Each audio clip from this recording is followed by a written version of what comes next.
Shalom, Bapak Ibu Saudara. Kita terus lanjutkan studi kita, kristalisasi. Kita masuk ke dalam kitab yang baru, kitab Keluaran. Beberapa waktu yang lalu kita sudah selesaikan kitab Kejadian. Jadi Keluaran ini kitab lanjutan lah ya. Jadi saya perlu mengulang dulu kitab Kejadian ini karena ada satu prinsip di sana yang saya menamakannya hukum Toledot. Kenapa ini saya? Ini artinya hukum kelahiran. Toledot itu ya, walaupun dalam beberapa terjemahan sering diterjemahkan generasi, tapi dia lebih tepat. Toledot itu diterjemahkan kelahiran bentuk jamak ya. Jadi begini maksudnya. Tuhan tidak memperlakukan, Tuhan bekerja dalam hukum Toledot itu. Entah orang itu sadar atau tidak, percaya atau tidak. Kayak hukum gravitasi. Orang ngerti atau tidak ngerti, bumi ini tetap menarik. Dilempar benda ke atas pasti jatuh ke bawah. Orang mengerti atau enggak, kalau dia loncat dari atas ya jatuhnya ke bawah. Karena ada hukum gravitasi. Jadi hukum Toledot juga begitu. Entah orang Kristen sadar atau tidak, Tuhan bekerja dalam hukum Toledot itu. Dialah yang membuat hukum Toledot itu. Ini artinya hukum begini, Tuhan tidak pernah melakukan seseorang secara individu. Ya memang dia. Saya beri contoh begini. Abraham ya, dia kelahiran Abraham itu satu orang, tapi dia itu karena dia bapak ya. Keturunannya ini sering kali Tuhan berlaku terhadap keturunan-keturunannya ini karena Abraham. Kepada Ishak dia bilang, karena Abraham telah mendengarkan firman-Ku, maka aku akan teguhkan perjanjian-Ku. Pada Yakub, karena begitu terus. Bahkan ketika Israel nanti kita lihat di sini masuk dalam perbudakan Mesir, itu Tuhan bertindak menyelamatkan Israel itu karena perjanjiannya. Tuhan ingat perjanjiannya kepada Abraham, Ishak dan Yakub, leluhurnya Israel ini. Jadi itu hukum Toledot itu. Ya, Tuhan juga bilang, aku akan balas kesalahan bapa kepada anaknya pada keturunan ketiga, keempat dari orang-orang yang benci aku gitu. Ini artinya apa? Artinya Tuhan tidak pernah memperlakukan kita secara individu total begitu. Misalnya, ya, siapa yang ada dalam Kristus, dia ciptaan baru atau kita dibenarkan karena Yesus begitu. Bukan karena kita sendiri berbuat sesuatu yang benar, maka kita jadi benar. Bukan begitu. Karena ada seorang yang telah benar duluan, dan kita terhisap oleh kasih karunia ke dalamnya, maka kita dianggaplah benar, dibenarkan. Ini hukum Toledot ini bekerja dalam kehidupan, ya. Hanya orang jarang menyadari itu, ya. Nah, kenapa saya bilang kita harus mengulang dulu kitab Kejadian ini, khususnya Toledot, karena kitab Kejadian kita sudah tahu kan 3 tema utama dalam kitab Kejadian. Yang pertama, ciptaan yang dalam arti buah sulung. In the first fruit, Tuhan menciptakan langit bumi terus, pasal 1 selesai. Kemudian pasal 2, 1 sampai 4, 3 itu, ada 4 ya. Itu sahabat. Tuhan berhenti dari segala pekerjaan yang buah sulungnya itu, pekerjaan penciptaan itu. Bukan dia berhenti bekerja seterusnya ini, enggak, dia berhenti bekerja dari yang ini. Itu sebabnya Yesus bilang, Bapakku, aku bekerja ya Bapakku terus bekerja juga, ya. Nah jadi, kemudian setelah sahabat Tuhan, masuklah Toledot. Ada 10 Toledot yang dalam kitab Kejadian. Pertama langit dan bumi, ya, Toledot itu. Kelahiran langit dan bumi itu, beberapa kelahiran termasuk kelahiran Adam dan Hawa itu simbol. Sebenarnya langit bumi itu simbol daripada manusia juga. Karena manusia itu ada unsur surgawinya, ada unsur kebumiannya. Ya, Adam itu dari spirit itu ditiup oleh Tuhan ke dalam debu, jadilah jiwa yang hidup. Jadi langit, Toledot langit dan bumi itu terus baru stop, sambung lagi Toledot Adam, terus Toledot Nuh, terus ya Abraham yang dipanggil keluar itu ya. Nah ayat 10. Nah terakhir Toledot yang terakhir itu adalah Toledot daripada anak-anak Yakub ya. Itulah yang sedang Tuhan bekerja ini sekarang masuk keluaran itu Toledotnya anak-anak Yakub. Ini sebenarnya sambungan ya. Kitab Keluaran itu sambungan daripada cerita di dalam kitab Kejadian itu. Coba dulu kita lihat ini. Toledot yang terakhir itu. Yang ke-10 ya. Itu Toledot daripada anak-anak Kejadian 37 ya.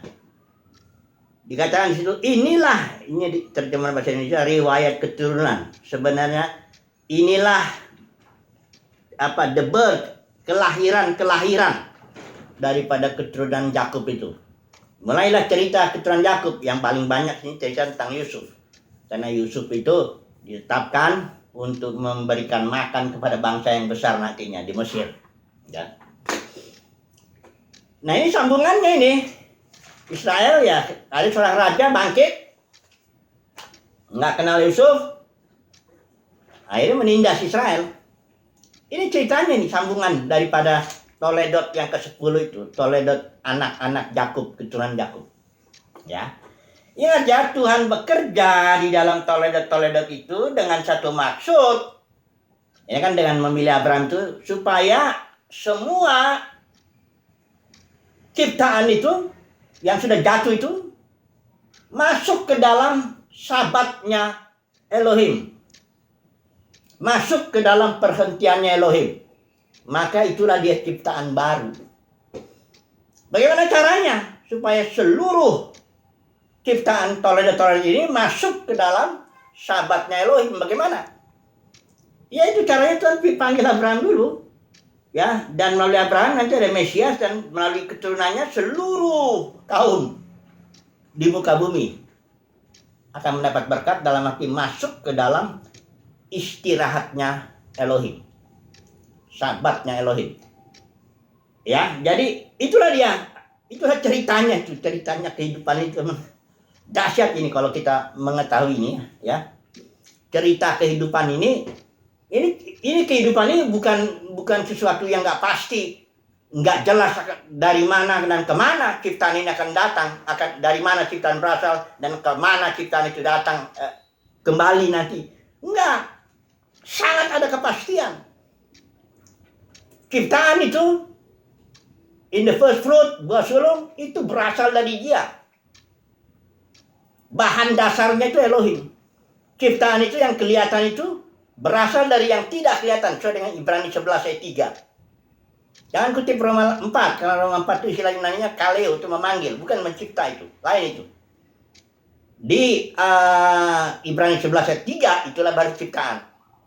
Jadi, buah sulung ini ciptaan ini berasal dari dia.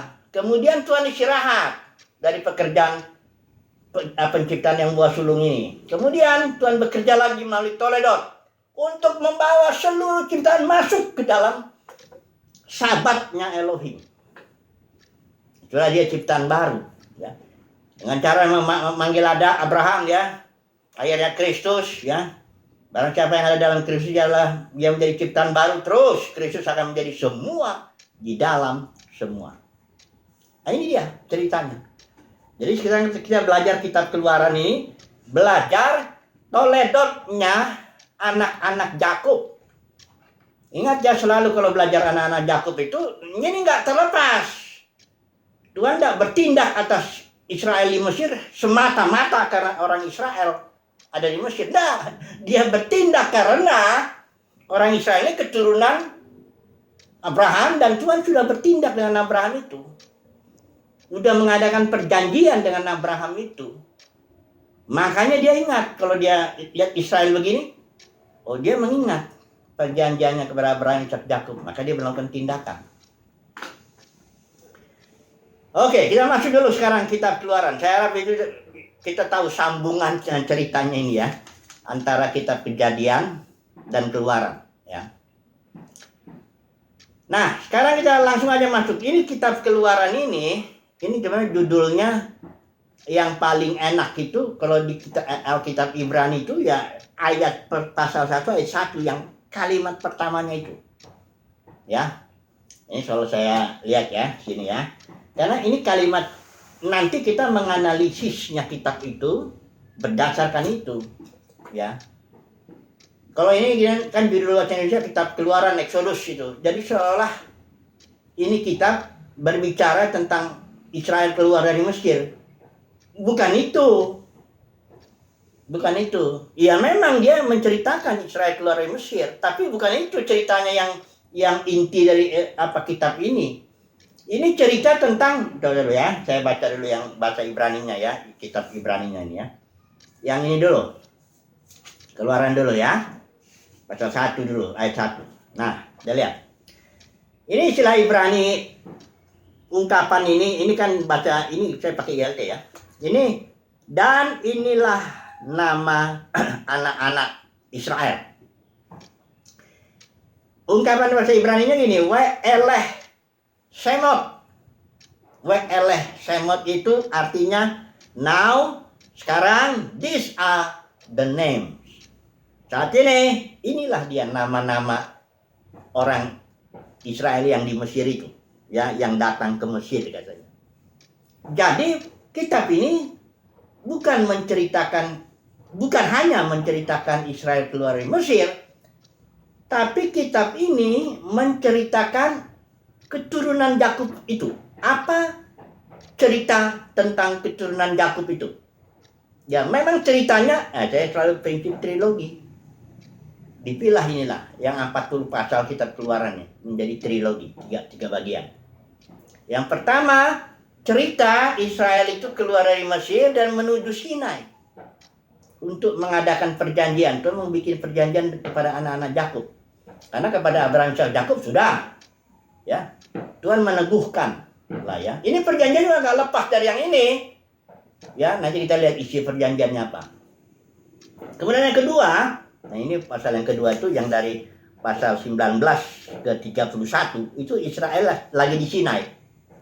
Lagi di Sinai dia yang menerima loh hukum 2 loh itu Musa. Ceritanya itu adalah di situ nanti ya. 11 bulan ya, 11 bulan mereka ada di Gunung Sinai. Dari Israel dia berjalan ya hanya beberapa bulan aja dan dia diam di Sinai 11 bulan.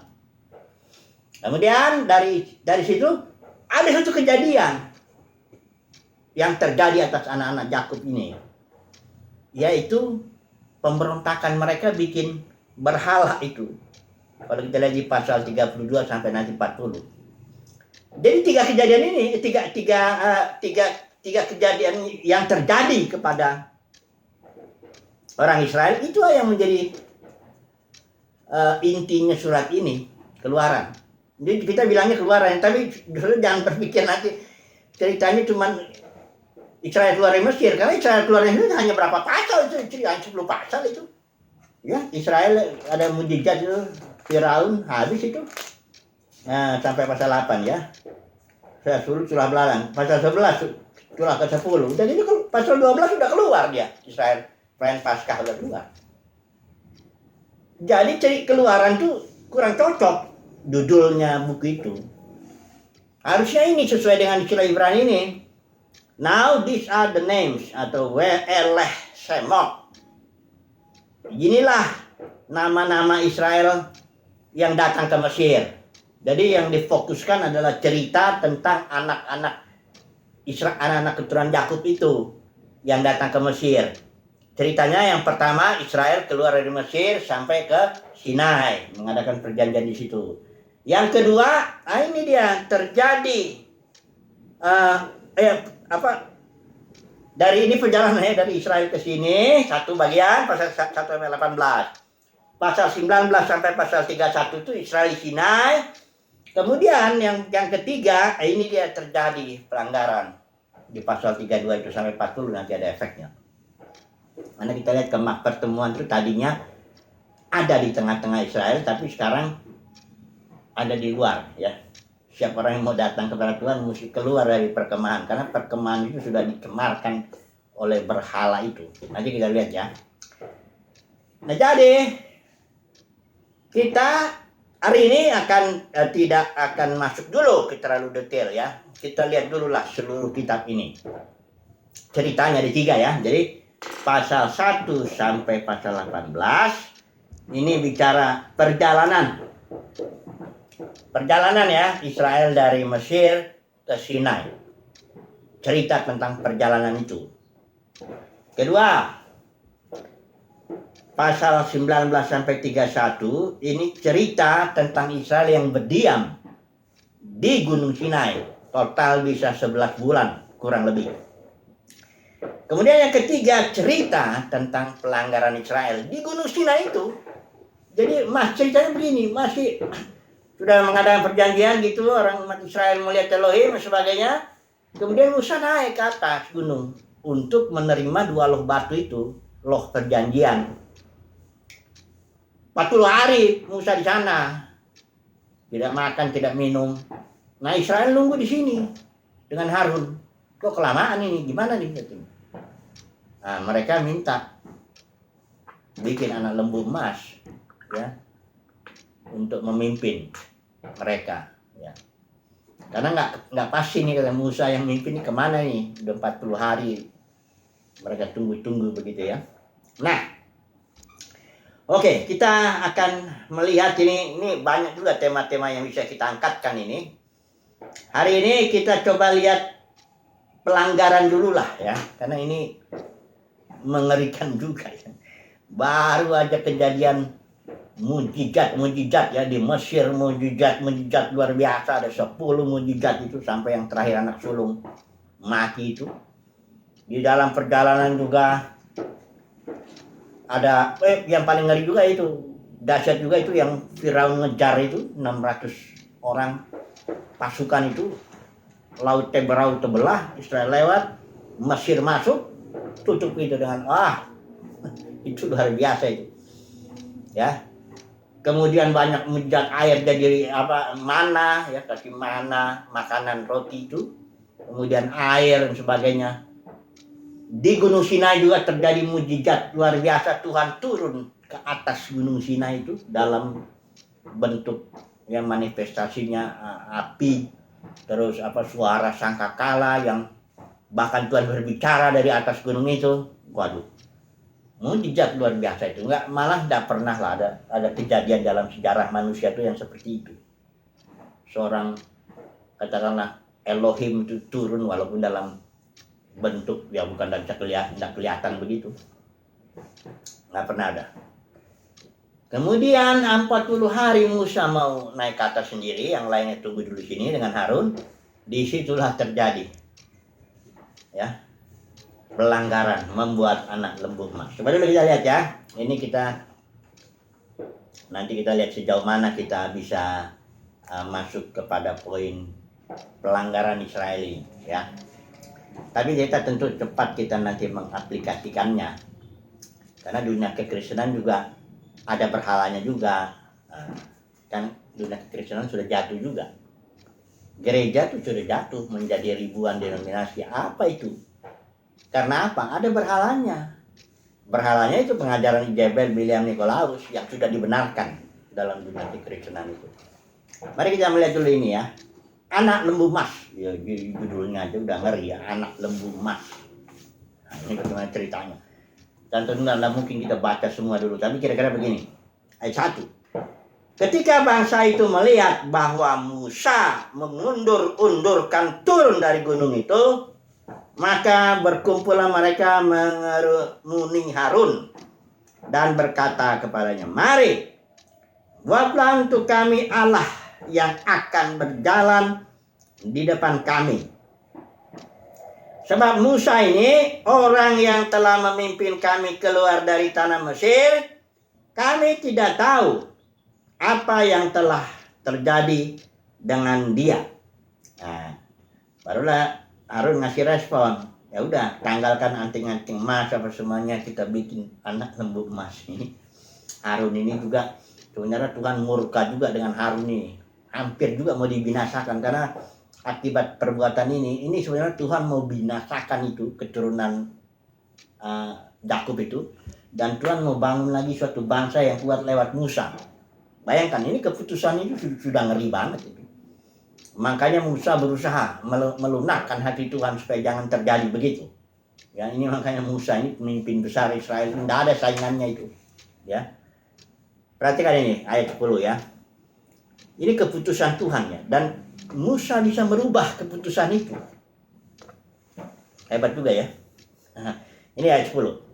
Oleh sebab itu, biarkanlah aku supaya murkaku bangkit terhadap mereka, terhadap orang Israel ini ya. Dan aku akan membinasakan mereka. Tetapi engkau akan kubuat menjadi bangsa yang besar. Perhatikan itu ya. Tuhan itu ya, asalnya kalau yang satu generasi ini nggak benar, Tuhan bikin lagi yang baru. Tuhan itu bukan kayak reparasi ya. Reparasi itu Tuhan bengkel itu perbaiki yang lama gitu, dibagus-bagusin. Tuhan bukan begitu modelnya. Ganti. Ganti baru ya. Dibilang I will make all things new. Aku akan membuat segala sesuatu baru. Ya, bukan I will make new all things. Kalau I will make new all things artinya Tuhan mereparasi. Aku akan bikin baru segala sesuatu, ku reparasi lah ini, ku bagus-bagus ini, kayak tukang bengkel. Bukan begitu Tuhan. Ya. Tuhan bertindak secara radikal, ganti. I will make all things, segala sesuatu secara radikal Tuhan bikin baru. Nah begini nih, generasi pertama generasi Israel ini sudah begini, menyembah berhala. Tuhan bilang aku nggak mau mereparasi. Memang kenyataannya memang nggak bisa juga kok. Buktinya setelah perjalanan itu, ya di Kadesh Barnea, ini generasi yang 600.000 tentara ini, generasi pertama ini, toh juga dia berontak juga kan di situ kan, berontak juga. Memang ini generasi sudah nggak bisa lagi direparasi. Toh juga akhirnya diganti juga. Sebenarnya Musa ini ya bagus, Musa berdoa sebagai hamba Tuhan, di situ dia membela bangsanya. Tapi bukan berarti akhirnya berhasil. Ini apa? Ini bangsa masuk ke tanah perjanjian, enggak juga. Malah Musa kena. Akibat dia nggak jaga hatinya, ini Israel berontak mulu, bikin pahit hatinya waktu peristiwa di masa di Meriba itu, batu itu yang Musa pukul. Akhirnya Musa juga terkena. Memang sebenarnya emang udah bagus itu kalau misalnya ya, ini pikiran saya. Ini kalau menurut saya, ya udahlah kalau udah Tuhan putuskan, dia bilang aku, biarkanlah aku supaya murkaku bangkit terhadap mereka. Aku akan membinasakan mereka. Ya udahlah. Ya bukan kita senang orang binasa, enggak gitu. Toh juga, karena kita sudah tahu sifat dasar Tuhan itu, dia tidak pernah mereparasi. Ya sering banyak istilah, makanya pemulihan segala sesuatu, pemulihan itu saya kurang suka istilah pemulihan itu, karena sebenarnya Tuhan tidak pernah melakukan pemulihan dalam arti mereparasi itu kayak tukang bengkel, enggak gitu. Tuhan selalu menciptakan baru begitu, dan selalu tindakannya yang kedua itu lebih bagus. Perjanjian lama gagal, bikin yang baru, yang lebih bagus lagi, ya better istilahnya kalau saudara baca kitab Ibrani itu, better, lebih baik. Jadi Tuhan tidak pernah mereparasi. Toh juga ini akhirnya gagal juga loh. Toh juga harus diganti dengan generasi kedua ya di Kadesh Barnea itu. Dan ketika mereka 40 tahun keliaran di padang gurun, mereka nggak beribadah kepada Tuhan. Itu kitab Ibrani kitab Rasul ya, di situ waktu Stefanus itu khotbah. Mereka nggak menyembah Tuhan. Coba kita cari dulu ya, lihat dulu. Ini ada yang sesuatu yang menarik ini, karena ya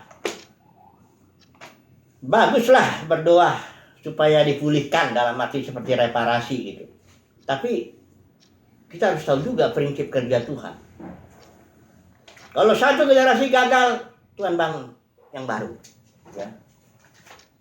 Coba dulu kita lihat kisah para rasul ini. Yang selama Israel itu generasi pertama itu di padang gurun itu mereka beribadah nggak sih sebenarnya? Setelah peristiwa anak lembu emas ini, mereka beribadah nggak? Setelah itu kan Kadesi Barnea ini 2 tahun ya, dari Mesir, Sinai 11 bulan ke Kadesi Barnea itu 2 tahun total. Gagal di situ. Nah kita lihat selama 38 tahun ini sisanya itu. Ya, ini di Kisah Para Rasul 7 ini ya. Itu khotbahnya si Stefanus ya. Kisah Para Rasul 7 ayat yang ke-42. Ini peristiwa setelah anak lembu ya. Ayat 41 saya baca dulu ya. Ini saya pakai LAI ya.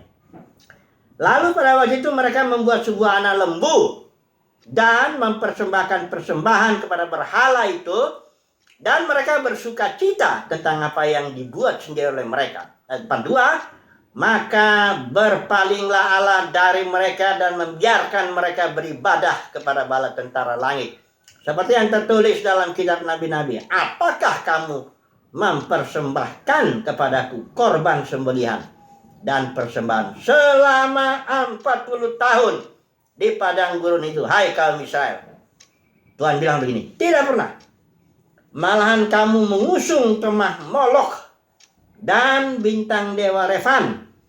Patung-patung yang kamu buat itu untuk disembah. Nyatanya enggak, memang generasi ini udah selain udah ganti baru aja deh ya. Udah ganti baru aja ya. Jadi Musa mencoba, ya betul, didengar Tuhan, tapi nanti kita sambungan, ini udah habis waktunya ya. Nanti kita sambung lagi mengenai kejatuhan ini karena banyak ini pelajaran. Saya belum masuk ke aplikasi ini dalam dunia kekristenan. Besok lah. Nah, karena ini ada prinsip penting, karena sama generasi pertama Israel juga sudah jatuh dalam berhala, ya. Kekristenan juga begitu, gereja itu sudah jatuh karena berhala juga. Nanti kita lihat bagaimana solusinya dengan mengingat sifat dasar Tuhan. Ingat ya, Tuhan selalu buat yang baru. Dia bukan tukang bengkel yang utak-atik yang lama dibagus-bagusin gitu. Kayak perjanjian lama udah gagal, dibagus-bagusin lah supaya Israel bisa ya gimana gitu. Udahlah, ganti yang baru.